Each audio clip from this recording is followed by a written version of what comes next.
আসসালামু আলাইকুম। এটেন বাংলা সংবাদে সবাইকে স্বাগত জানাচ্ছি অনামিকা হাসান পুনম। সাবেক নির্বাচন কমিশনার নুরুল হুদাকে আটকের সময় যেভাবে মব জাস্টিস করা হয়েছে তা কাম্য নয় বলে মন্তব্য করেছেন স্বরাষ্ট্র উপদেষ্টা অবসরপ্রাপ্ত লেফটেন্যান্ট জেনারেল জাহাঙ্গীর আলম চৌধুরী। তিনি জানান, আইন শৃঙ্খলা বাহিনীর উপস্থিতিতে এ ধরনের ঘটনায় বাহিনীর কেউ জড়িত থাকলে তা তদন্ত করে আইনগত ব্যবস্থা নেওয়া হবে। সকালে গাজীপুরে মৌচাকে হর্টিকালচার সেন্টার পরিদর্শন করে সাংবাদিকদের তিনি এসব কথা বলেন। স্বরাষ্ট্র উপদেষ্টা বলেন, সাবেক প্রধান নির্বাচন কমিশনার হাবিবুল আওয়াল গ্রেপ্তারের যে খবর বের হয়েছে তা সঠিক নয়। এ সময় কৃষি জমি দখল রোধে কৃষি জমি সুরক্ষা আইন করা হচ্ছে জানিয়ে উপদেষ্টা বলেন, বিদেশি ফলের পাশাপাশি দেশীয় ফলের উৎপাদন বাড়াতে হবে যাতে এসব ফল হারিয়ে না যায়। হাবিবুল আওয়াল ওই যে আগে চিফ ইলেকশন কমিশনার অ্যারেস্ট হয়েছে, ইনি ইনফ্যাক্ট এখন পর্যন্ত অ্যারেস্ট হয়নি। অ্যারেস্ট হয়েছে নুরুল হুদা সাহেব। মব জাস্টিস এটা হলো কোনো অবস্থায় গ্রহণযোগ্য না। আর এটার সাথে ওনার যে ওই বিভিন্ন ওনার সাথে যে একটা খারাপ দেখছেন চিঠি পাঠায় দিছে, এটা কোনো অবস্থায় গ্রহণযোগ্য না। মধ্যরাতে ইসলামী ব্যাংকের সাবেক ব্যবস্থাপনা পরিচালক মনিরুল মাওলাকে গ্রেফতার করে মিন্টু রোডে ডিবি কার্যালয়ে নেওয়া হয়েছে। আজ তাকে আদালতে তুলে রিমান্ডের আবেদন জানাবে পুলিশ। ডিবি দক্ষিণের যুগ্ম কমিশনার নাসিরুল ইসলাম জানান, মনিরুল মাওলাকে দুর্নীতি দমন কমিশনের মামলায় গ্রেফতার করা হয়েছে। 2017 সালের 5 জানুয়ারি ইসলামী ব্যাংক দখল করে এস আলম গ্রুপ। এরপর গ্রুপটির পক্ষ থেকে বিভিন্ন উপায়ে এই ব্যাংক থেকে 91,000 কোটি টাকা ঋণ নেওয়ার তথ্য পেয়েছে কেন্দ্রীয় ব্যাংক। যখন এসব ঋণ দেয়া হয় তার বেশিরভাগ সময় এমডি ছিলেন মনিরুল মাওলা। ধারণা করা হয় একই এলাকায় বাড়ি হওয়ার সুবাদে ব্যাংক দখলের পর এস আলম প্রভাব খাটিয়ে তাকে এমডি হিসেবে নিয়োগ দেয়। আন্তর্জাতিক, ইরানের 3টি পারমাণবিক কেন্দ্রে হামলা চালানোর পর শান্তি প্রতিষ্ঠায় দেশটির সাথে আলোচনায় আগ্রহী হয়ে উঠেছে যুক্তরাষ্ট্র। এরই মধ্যে চীনের দ্বারস্থ হয়েছে তারা। তবে যুক্তরাষ্ট্রের হামলার পর ইরানের সর্বোচ্চ ধর্মীয় নেতা আয়াতুল্লাহ আলী খামিনি জানিয়েছেন, ইসরায়েলের বিরুদ্ধে শাস্তি অব্যাহত থাকবে। এর আগে ইরানের পররাষ্ট্রমন্ত্রী আব্বাস আরাকচি হুঁশিয়ারি দিয়ে বলেছেন, এই হামলার মাধ্যমে আন্তর্জাতিক আইনের যে লঙ্ঘন হয়েছে তা ক্ষমার অযোগ্য। অন্যদিকে জাতিসংঘের নিরাপত্তা পরিষদের জরুরি বৈঠকে মহাসচিব অ্যান্টনিও গুতেরেস মধ্যপ্রাচ্যে যে কোনো সামরিক উত্তেজনা বৃদ্ধির নিন্দা জানিয়েছেন। বিস্তারিত আশিকুর রহমানের রিপোর্টে।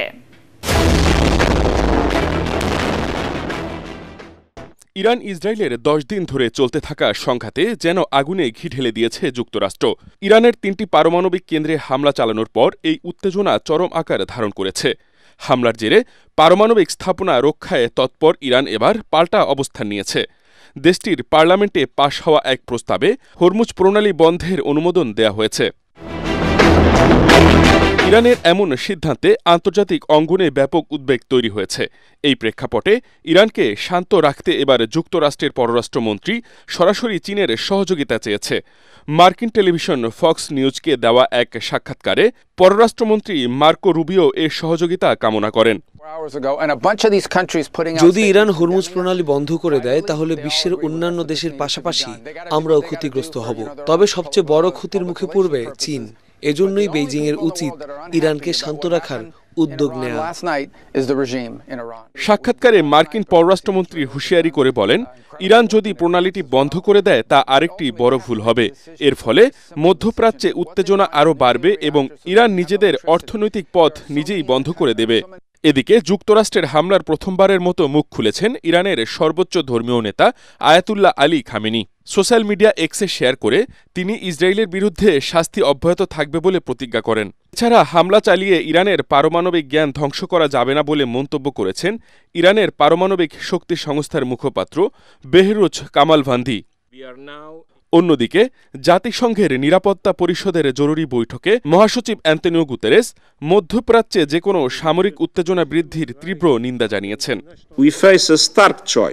ইরানের পারমাণবিক স্থাপনায় মার্কিন যুক্তরাষ্ট্রের বোমা হামলা এমন একটি অঞ্চলে একটি বিপজ্জনক মোড়কে চিহ্নিত করেছে যা ইতিমধ্যেই ঝুঁকির মধ্যে রয়েছে। সংকটের শুরু থেকেই আমি মধ্যপ্রাচ্যে যে কোনো সামরিক উত্তেজনা বৃদ্ধির নিন্দা জানিয়ে আসছি। খুব দ্রুত এই সমস্যা সমাধানে উদ্যোগ নেওয়ার আহ্বান জানাচ্ছি।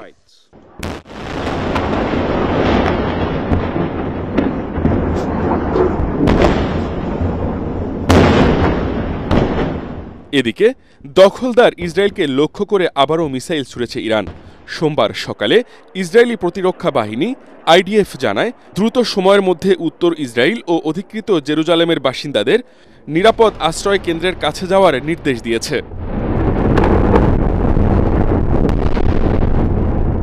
আশিকুর রহমান, এটিএন বাংলা।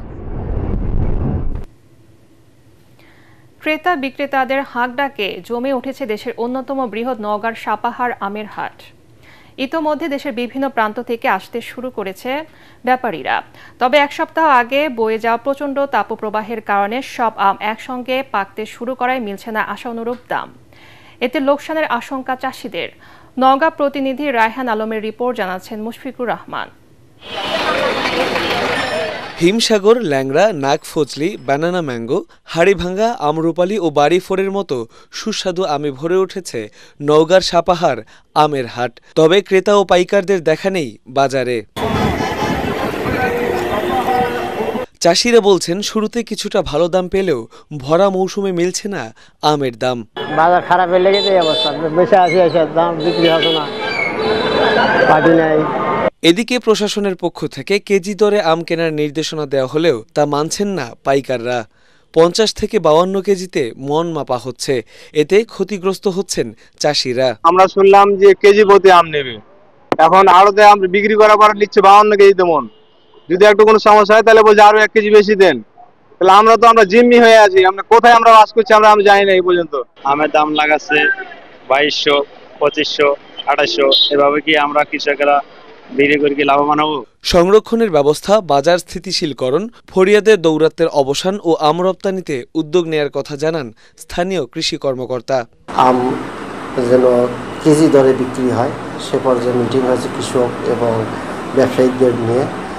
কেজি দরে বাজার আম বিক্রি করার জন্য নিশ্চিত করার জন্য আমরা চেষ্টা করছি। এবছর নওগাঁয় 30,300 হেক্টর জমিতে আমের চাষ হয়েছে, যা থেকে 3,87,234 টন আম উৎপাদনের লক্ষ্যমাত্রা নির্ধারণ করা হয়েছে। মুশফিকুর রহমান, এটিএন বাংলা। খেলার খবর। শ্রীলঙ্কার বিপক্ষে ওয়ানডে সিরিজের জন্য 16 সদস্যের দল ঘোষণা করেছে বিসিবি। সকালে মিরপুরে এক সংবাদ সম্মেলনে আনুষ্ঠানিকভাবে ক্রিকেটারদের তালিকা তুলে ধরেন প্রধান নির্বাচক গাজী আশরাফ হোসেন লিপু। এই সিরিজ দিয়ে শুরু হচ্ছে নিয়মিত ওয়ানডে অধিনায়ক হিসেবে মিরাজের যাত্রা। একই সাথে এই দীর্ঘদিন পর জাতীয় দলে ফিরেছেন অভিজ্ঞ দুই পেসার তাসকিন আহমেদ ও মুস্তাফিজুর রহমান। তাসকিন ও মুস্তাফিজ ইনজুরির ধাক্কা সামলে ফিরেছেন, যা বাংলাদেশের পেস আক্রমণে নতুন করে ভারসাম্য আনবে বলে জানান প্রধান নির্বাচক।